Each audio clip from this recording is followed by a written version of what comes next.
My families எல்லாரும் எப்படி இருக்கீங்க? நல்லா இருக்கீங்களா? நான் ரொம்ப நல்லா இருக்கேன். நீங்க நல்லா கடவுள்கிட்ட வேண்டிக்கிறேன். இன்றைக்கி என்ன பார்க்க போகிறோன்னா, ஒரு டே விலாக் தான் பார்க்க போகிறோம். டே முழுக்க நான் என்னென்ன பண்ணியிருக்கேன் அப்படின்றத பார்க்கலாம். வாங்க வீடியோக்குள்ளே போடலாம். சிம்பிளி ஜில்லுமா நேற்று வந்து வீடியோ போட முடியல, உடம்பு முடியல, அதனால் வீடியோ போடலை. அது மட்டும் இல்லாமல் சாரி சொல்லிக்கிறேன். நிறைய பேர் ஏன் சிஸ்டர் லைவ் வரல லைவ் வரல அப்படின்னு கேட்குறீங்க. உண்மையாக லைவ் படிக்க ஆள் இல்லை. அதனால தான் வந்து லைவ் வரல. நான் கண்டிப்பாக சீக்கிரம் கூடி சீக்கிரம் வர பார்க்குறேன். நான் இப்போ வாங்க வீடியோக்குள்ளே போடலாம்.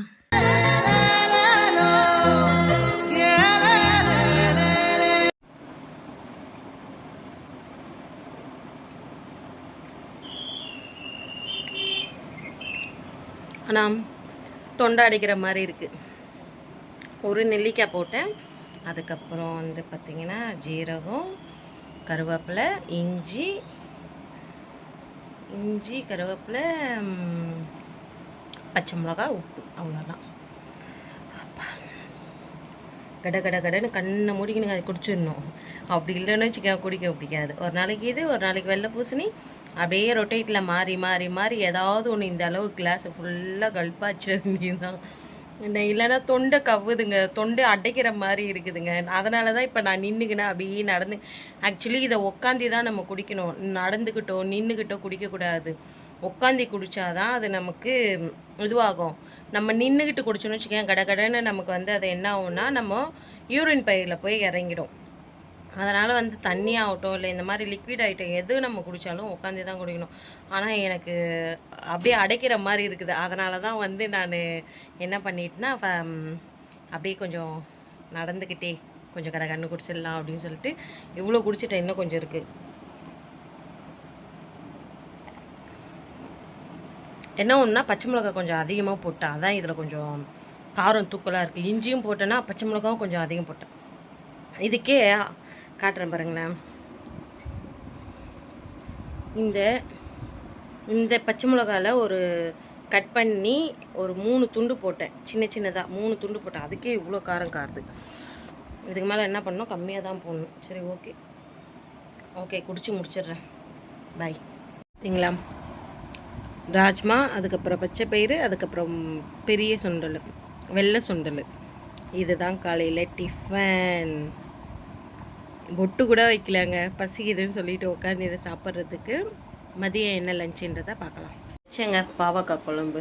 அந்த குழம்புல என்ன மிஸ்டேக் பண்ணிட்டேன் அப்படின்னு பார்த்தீங்கன்னா, எல்லாமே எப்பவும் வைக்கிற போல் கரெக்டாக வச்சுட்டேன். ஆசைக்கு அளவு இல்லாமல் இங்கே பாருங்களேன் எவ்வளோ வச்சுருக்கு பார்த்தீங்களா. அதை விட இதில் பெரிய கூத்து என்ன அப்படின்னு பார்த்தீங்கன்னா, காரம். வாயில் வைக்க முடியாத அளவுக்கு குழம்பு கலர் பார்த்தாலுமே உங்களுக்கு தெரியும் பார்த்தீங்களா. வாயில் வைக்க முடியாத அளவுக்கு காரம்.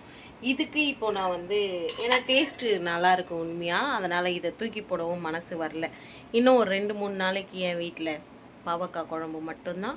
பட்டு தொட்டுக்கிறதுக்கு மட்டும் வெரைட்டியாக வேறு ஏதாவது பண்ணிக்கலாம். ஏன்னா ஒரு வேளை தானே சாப்பிட்றோம், மதியம் ஒரு வேளை தான். அதனால் வந்து எப்படி இன்னும் 4-5 நாளைக்கு அந்த பாவக்காய் குழம்பு இருக்கும். கண்டிப்பாக போட மாட்டேன் நான். ஏன்னா நல்லாயிருக்கும் சூடு பண்ணி சாப்பிட.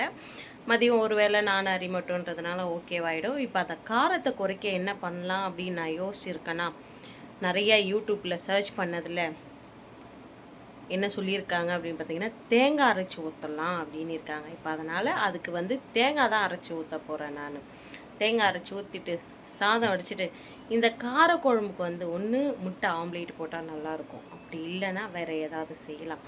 முட்டை ஆம்லேட் போடலாமா இல்லை வேறு ஏதாவது செய்யலாமா அப்படின்றத பார்க்குறேன். நீங்கள் ஏதாவது காரக்குழம்புல மிஸ்டேக் பண்ணிங்கன்னா, என்ன அதுக்கு வந்து உப்போ இல்லை காரமோ கூடிடுச்சுன்னா என்ன பண்ணுவீங்க அப்படின்றத மறக்காமல் எனக்கு கமெண்ட்டில் சொல்லுங்கள். இப்போ நான் போய் சமைக்கிற வேலையை பார்க்குறேன்.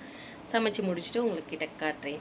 மஞ்சள் பூசணி செஞ்சு வச்சுருக்காங்க. அதுக்கப்புறம் குழம்பு வந்து கொதிக்க வைக்கலான்னு சொல்லிவிட்டு தேங்காய் அரைச்சி வச்சுருக்காங்க.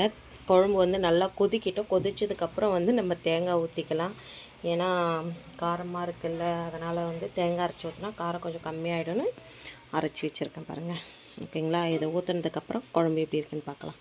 நைட்டுக்கான தோசைக்கானதை வந்து நான் ஊற வச்சுருக்கேங்க. என்னென்ன ஊற வச்சுருக்கேங்கன்னா, பச்சை பயிறு, பச்சரிசி, அதுக்கப்புறம் ராஜ்மா, அதுக்கப்புறம் வெந்தயம் போட்டிருக்கேன். அது கூட வந்து கருப்பு உளுந்து போட்டிருக்கேன், பெருஞ்சீரகம், சின்ன ஜீரகம், அதுக்கப்புறம் பார்த்திங்கன்னா மிளகு, இது எல்லாமே போட்டிருக்கேங்க. இது எல்லாமே போட்டு நான் வந்து ஊற வச்சுடுவேன். இதை ஊற வச்சதுக்கப்புறம் நைட்டு அரைக்கும் போது இது கூட பச்சை மிளகாய், இஞ்சி, கருவேப்பிலை சேர்த்து அரைச்சிடுவேன். நான் அரைச்சதுக்கப்புறம் ஒரு வெங்காயம் பொடி பொடியாக நறுக்கி போட்டு ஒரு தோசை இல்லை 2 தோசை வர மாதிரி வந்து இதை நான் ஊற்றி சாப்பிடுவேன். இதை வந்து நான் தனியாக ஒரு விலாகில் நான் கண்டிப்பாக உங்களுக்கு காமிக்கிறேன். ஓகே, இப்போ வந்து நல்லா குழம்பு கொதிக்குது. தேங்காய் ஊற்றுனதுக்கப்புறம் நல்லா குழம்பு கொதிக்குது.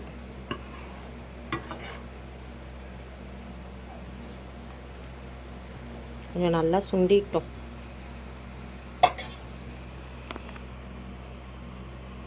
அரிசி எடுத்துருக்கேங்க. இப்போ வந்து இதை நம்ம கழுவிட்டு வந்துடலாம். வாங்க போயிட்டு கழுவலாம். குழம்பு வந்து நல்லா கொச்சி சுண்டிடுச்சு. இப்போ வந்து குழம்பை இறக்கிக்கலாம். பார்த்தீங்களா, குழம்பு வந்து நல்லா இந்த அளவுக்கு சுண்டிடுச்சு. இப்போ வந்து குழம்பை வந்து நம்ம ஆஃப் பண்ணிடலாம். இதுக்கு மேலே விட்டால் அப்புறம் இன்னும் கட்டியாகிடும். ஓகேங்களா, இப்போ போயிட்டு சாதம் மட்டும்தான் வடிக்கணும்.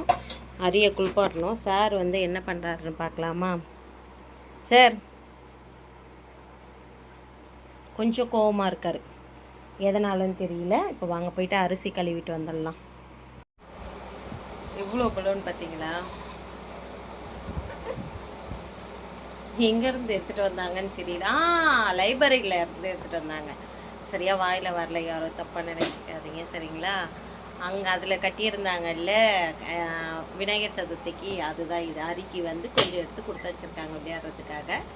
இதை வந்து சார் வெளில போயிருக்காரு, வந்ததுக்கப்புறம் நம்ம கொடுக்கலாம். சாப்பாடுங்க, சாரி ஞாபகம் இல்லாமல் நான் வந்து சாப்பாட்டை பேசிட்டேன். இவ்வளோண்டு சாப்பாடு, காய். இது வந்து அரிக்கி. அரி வந்து ஏன் காலை மடித்து வச்சுருக்கானா, அவன் டவுசர் மட்டும்தான் போட்டிருக்கான், சட்டை போடலை, அதனால். அதுக்கப்புறம் இங்கே பார்த்தீங்களா, இது வந்து கொஞ்சோண்டு இருக்குது. இது இன்கேஸ் அரி வந்து சாயந்தரம் தூங்கி எழுந்ததுக்கப்புறம் பசிக்குதுன்னா சாப்பிடுவான். சரி, ஓகே, நாங்கள் சாப்பிட்றோம், நீங்களும் சாப்பிடுங்க எல்லோரும். பெருக்கிட்டேன், கரண்ட் இல்லை, அதனால் வந்து அப்படி தெரியுது. பாத்திரம் கழுவிட்டேன். அரி வந்து தூங்கிட்டு இருக்கான். இப்போது கரெக்டாக மணி 3:30 ஆகுது பார்த்தீங்களா. எல்லாமே பெருக்கி முடிச்சாச்சு. இப்போ என்ன பண்ணணும், வெளியே பெருக்கணும். இப்போ வாங்க நான் வெளியே காமிக்கிறேன். இப்போ வந்து வெளியே பெருக்கணும் பாருங்கள். நேற்று தான் மழை பெஞ்சுது, கொஞ்சம் ஏமாற்றிட்டோம் வாசல் பெருக்காமல். இன்றைக்கி மழை இல்லையா, அதனால் வெளியே வாசல்லாம் பெருக்கணும். ஃபஸ்ட்டு வந்து கதவு நான் இந்த இடத்த தாங்க மாமா வச்சுட்டு போனார். இந்த இடத்த பார்த்தீங்களா எவ்வளோ தண்ணி இருக்குது அப்படின்னு சொல்லிட்டு. எப்படி தான் இங்கே வந்து அந்த கதவு கிட்ட மட்டும் அவ்வளோ தண்ணி வருது அப்படின்றது தெரியல. அதனால் நான் என்ன பண்ணேன்னா, கதவு அங்கேருந்து எடுத்து இந்த சைடில் வச்சுட்டேங்க நான். ஏன்னா கதவு வந்து வீணாகுது அப்படின்னு சொல்லிட்டு மாமா என்ன சொன்னாங்கன்னா, கதவை எடுத்து கொஞ்சம் ஓரமாக வச்சிடுமா அப்படின்னு சொன்னாங்க. கதவு வந்து செம வெயிட்டுங்க, அதனால் வந்து நான் எடுத்து ஓரம் வச்சிடுறேன். பின்னாடி வந்து 2 சிமெண்ட்டு மூட்டை இருக்குங்க. ஆனால் பயமாக இருக்குது, எங்கே சிமெண்ட்டு வந்து இதுவாகிடுமோ அப்படின்னு சொல்லிட்டு, கட்டி ஆகிடுமோ. இதுக்கான கருவேப்பிலையை வந்து கழுவி கொஞ்சம் நேரம் ஃபேன் காற்றுல உணர வச்சுருக்கேங்க. இந்த பக்கம் பார்த்தீங்கன்னா கடலப்பருப்பு, கருப்பு உளுந்து எடுத்திருக்கேன். அதுக்கப்புறம் பார்த்தீங்கன்னா பெருஞ்சீரகம், சின்ன ஜீரகம், மிளகு, காஞ்ச மிளகா, பூண்டு இதெல்லாம் எடுத்து வச்சுருக்கேன். இதுக்கப்புறம் வந்து 1 பை 1 எல்லாத்தையும் வறுக்கணும். எல்லாத்தையும் வறுத்ததுக்கப்புறம் நான் உங்ககிட்ட காமிக்கிறேன் எப்படி இருக்குது அப்படின்றத. பார்த்தீங்களா, இப்போ இப்படி இருக்கிறத வந்து நம்ம அரைச்சதுக்கப்புறம் பார்க்கலாம் எப்படி இருக்குன்னு. அரைச்சிட்டேங்க. இதில் வந்து இன்னும் உப்பு சேர்க்கலை. உப்பு சேர்த்து இதை வந்து நல்லா வந்து கொஞ்சம் நம்ம புளிக்க வச்சிடலாம். எப்படியும் நான் ஒரு 6-6:30 மணி போல் தான் ஊற்றுவேன்.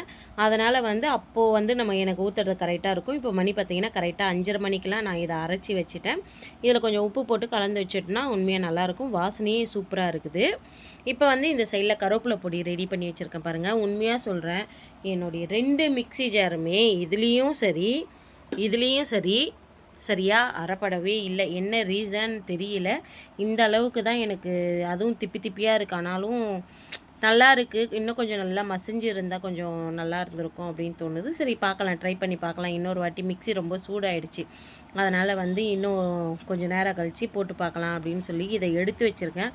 உண்மையாக டேஸ்ட் வைஸ் சூப்பராக இருக்குதுங்க. இதை இன்னும் நல்லா நம்ம வந்து பவுட்ரு ஆக்கிட்டோன்னா சூப்பராக இருக்கும். இவ்வளோதாங்க. இதை வந்து நைட்டுக்கு தோசை ஊற்றும் போது காட்டுறேன், இதை வந்து சாப்பிடும்போது காமிக்கிறேன். ஓகே, பாய். பாருங்கள் ஃப்ரெண்ட்ஸ், தோசை எப்படி ஊற்றிருக்கேன்.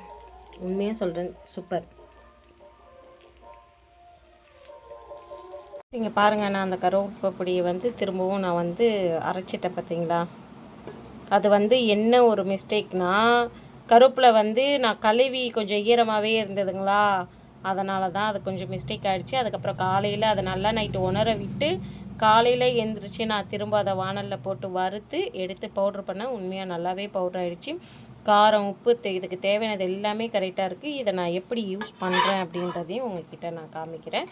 ஆறட்டும் அப்படின்னு சொல்லிட்டு வானலில் போட்டு வச்சுருக்கேன். ஆறுனதுக்கப்புறம் எடுத்து பாக்ஸில் போட்டு ஃப்ரிட்ஜில் இதை எடுத்து வச்சுட்டுனா நான் எப்படியெல்லாம் யூஸ் பண்ணுறேன் அப்படின்றத பார்க்கலாம். ஓகேங்களா. என் வீடியோ பிடிச்சிருந்தா please like and subscribe, share பண்ணுங்கள். மறக்காமல் பில் பட்டனை கிளிக் பண்ணுங்கள். பாருங்கள், பார்த்து பத்திரமா இருங்க. உங்கள் லவ் அண்ட் சப்போர்ட்டை மேலும் மேலும் கொடுங்க. நெக்ஸ்ட் வீடியோவில் பார்க்கலாம். பாய்.